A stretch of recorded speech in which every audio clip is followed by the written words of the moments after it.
देश के संबंधित कोई विषय रखने की आजादी हो, समाप्त। और जो ऐसा बोलता था उसको जेल के अंदर बंद कर दिया गया।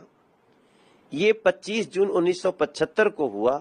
दोस्तों, इतिहास एक ऐसी चीज़ है जो एक बार बीत जाए तो ना ही उसे वापस लिया जा सकता है और ना ही उसे ख़त्म किया जा सकता है। दोस्तों, वर्तमान में हमारे भारत में जितनी भी आज समस्या या मुद्दे हैं उसकी जड़ें कहीं ना कहीं हमारे इतिहास में ही छुपी हुई हैं।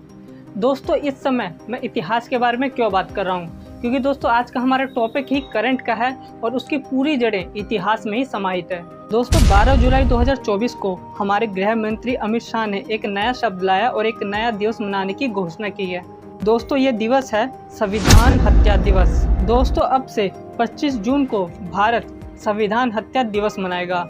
उन्होंने कहा है कि ये खुशियों का नहीं बल्कि शोक मनाने का दिवस है, क्योंकि उस दिन हमारे संविधान की हत्या कर दी गई थी, इसलिए इस दिन को शोक मनाने के लिए संविधान हत्या दिवस लाए हैं। अब दोस्तों, सवाल ये उठता है कि संविधान हत्या दिवस लाया क्यों जा रहा है, वर्तमान में इसकी क्या आवश्यकता है। तो दोस्तों, आइए देखते हैं इसके पक्ष में हमारे बीजेपी नेताओं का क्या मत है।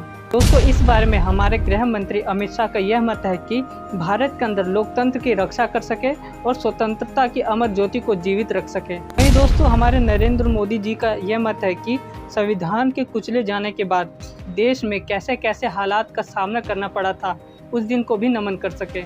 25 जून को आज की भारत सरकार ने संविधान हत्या दिवस मनाने का निर्णय लिया है, तो मैं समझता हूँ इस देश का लोग आज बहुत धन्यवाद दे रहा होगा, क्योंकि संविधान को आगे कोई इस प्रकार से उसका मर्डर न कर सके, संविधान का, लोगों के अधिकार का, लोगों के हक का। इसलिए उस दिवस को याद रखना है ताकि आने वाले दिनों में हम आज जो संविधान की चर्चा हो रही है उसके अनुसार चल सकें, समाज को सुरक्षित रख सकें। दोस्तों, अब तक मैंने बीजेपी नेताओं के जितने भी पॉजिटिव एविडेंस दिखाए हैं ये सभी के सभी झूठ हैं। तो दोस्तों, बीजेपी नेताओं का असली उद्देश्य क्या है इस संविधान हत्या दिवस लाने का। दोस्तों, इसे जानने से पहले आप 1975 में लगे आपातकाल के बारे में जान लीजिए ताकि आपको समझने में आसानी हो।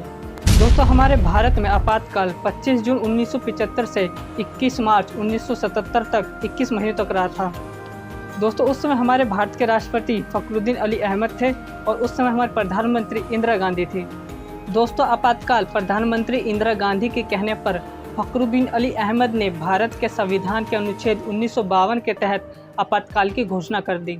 तो दोस्तों, आइए देखते हैं भारत में आपातकाल क्यों लगाया गया और इसकी प्रमुख कारण क्या थे। दोस्तों, आपातकाल लगने का पहला कारण उस समय देश में आर्थिक समस्या और राजनीतिक समस्या कुछ ज़्यादा ही बढ़ रही थी। दोस्तों, महंगाई और बेरोजगारी तेजी से बढ़ रही थी, शिक्षा स्तर में तेजी से गिरावट नजर आई और दोस्तों, राजनीतिक अपराधीकरण भी तेजी से बढ़ रहा था। दोस्तों, इन सभी कारणों का परिणाम यह हुआ कि वहाँ की तात्कालिक सरकार कांग्रेस की नींव हिल गई और 25 जून 1975 की रात को इंदिरा गांधी ने आपातकाल की घोषणा कर दी।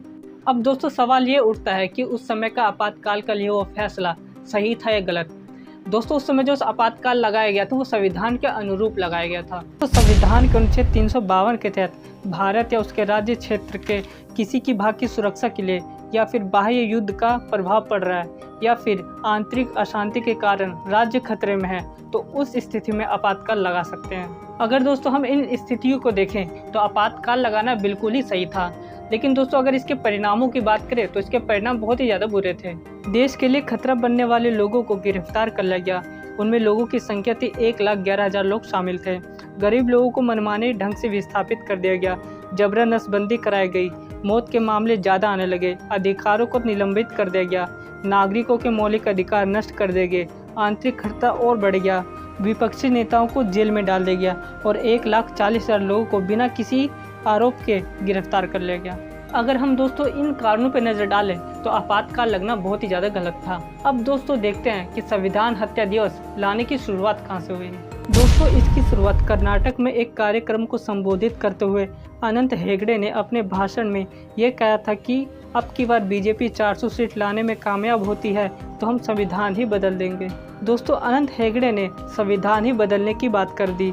इस बात को सुनकर विपक्ष में बहुत बड़ा बवाल उठा और कांग्रेस लीडर राहुल गांधी ने संविधान बचाओ का नारा दिया।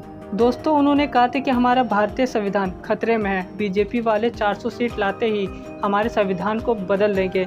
हमें संविधान को बचाना चाहिए। दोस्तों, राहुल गांधी के इस नारे को सुनकर बीजेपी नेताओं में बहुत ज़्यादा आक्रोश पैदा हुआ और इसी नारे की काट में बीजेपी नेताओं ने 12 जुलाई 2024 को संविधान हत्या दिवस लाने की घोषणा कर दी। दोस्तों, संविधान हत्या दिवस लाने का असली उद्देश्य लोकतंत्र की रक्षा करना नहीं, बल्कि कांग्रेस को घेरे में लेना था और उनका असली मकसद संविधान बचाओ नारा का जवाब देना था। एक तरफ तो बीजेपी नेता अपने ट्वीट पे ये कह रहे हैं कि हम संविधान हत्या दिवस इसलिए रहे ताकि हम लोकतंत्र की रक्षा कर सकें और अमर ज्योति को जीवित रख सकें।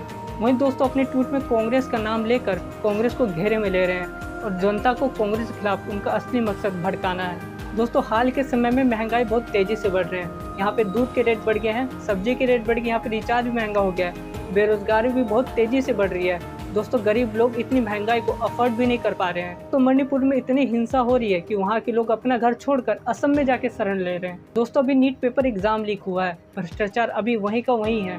दोस्तों, हमारी केंद्र सरकार को इन सभी समस्याओं का हल छोड़कर उन्हें अभी संविधान हत्या दिवस मनाने का सूझ रहा है, एक ऐसा दिवस जिसको भी भारत में कोई ज़रूरत भी नहीं है। दोस्तों, हमारे नेता या फिर जनता को बेवकूफ़ मानती है या फिर जनता को जानबूझकर बेवकूफ़ बना रही है। वह संविधान हत्या दिवस लाकर लोकतंत्र की रक्षा की बात तो कर रही है, लेकिन उसका असली मकसद अपनी सत्ता को बचाना है, अपनी कुर्सी को बचाना है।